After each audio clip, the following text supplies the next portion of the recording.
Kelli Kirksey, the interim minister of family life here at Inman First Baptist Church. And I'm so happy that you have chosen to be with us today during Advent Storytime. Each day in the month of December leading up to Christmas, we are reading Anne Voskamp's Unwrapping, the Greatest Gift. It's one of my favorite Advent books, and I'm glad that you have chosen to join us today. December 13th, Looking at Things Inside Out. It's from 1 Samuel 16:7.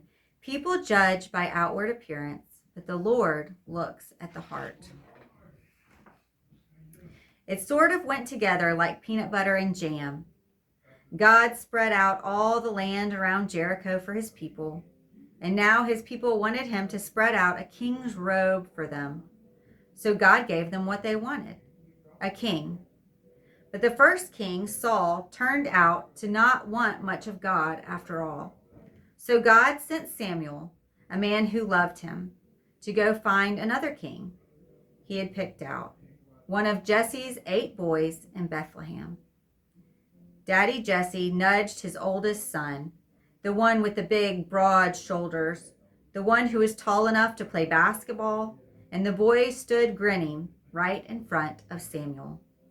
Well, surely, thought Samuel, surely he looks like he could carry a big sword and wear a big, dazzling crown. He has to be the one whom God has sent as king. But the Lord gently drew near to Samuel. But look here, I don't see the way you see.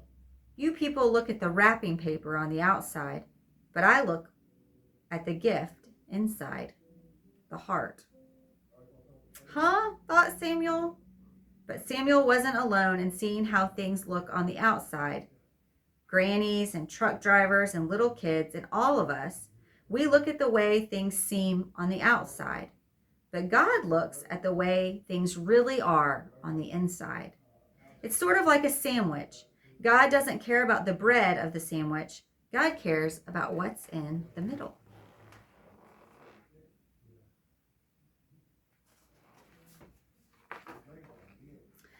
Do you know what the laziest part of your whole body can be?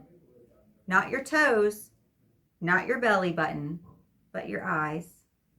It's like all of us need to do eye exercises every day, giving our eyes muscles to see the things the way they really are. Do you know the very best exercise for your eyes? To walk with Jesus. When you walk with Jesus, your eyes do the most miraculous things. Your eyes go turning everything inside out. You start to see the realest, most wondrous things. People aren't really bodies, they're really hearts.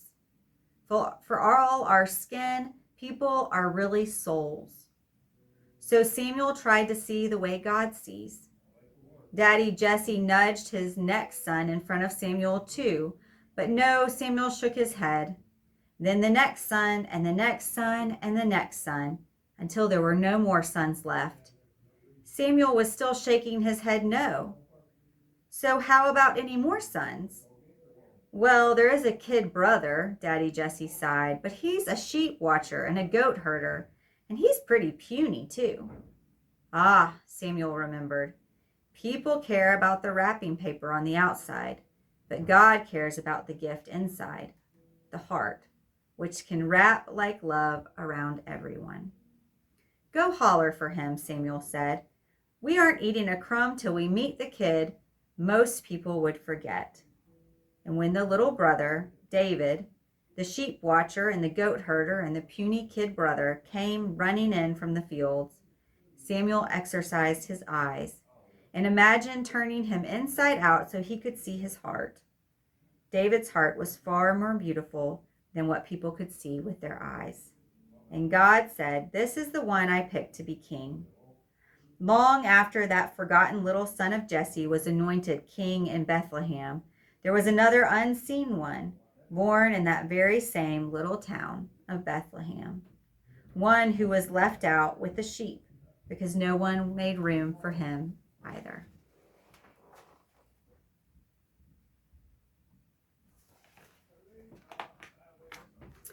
Jesus was the most beautiful one who came down so our ugly hearts might become beautiful in the eyes of God. Can you see it right now?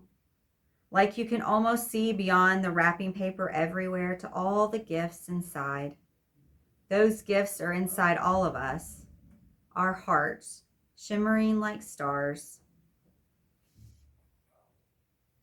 I hope today as you go about your day that you will look around and not just see people dressed in clothes, not just see what they own or what they drive or what job they do, but that you will look a little bit deeper and that you'll see their hearts, that they are made in the image of God and that they are priceless.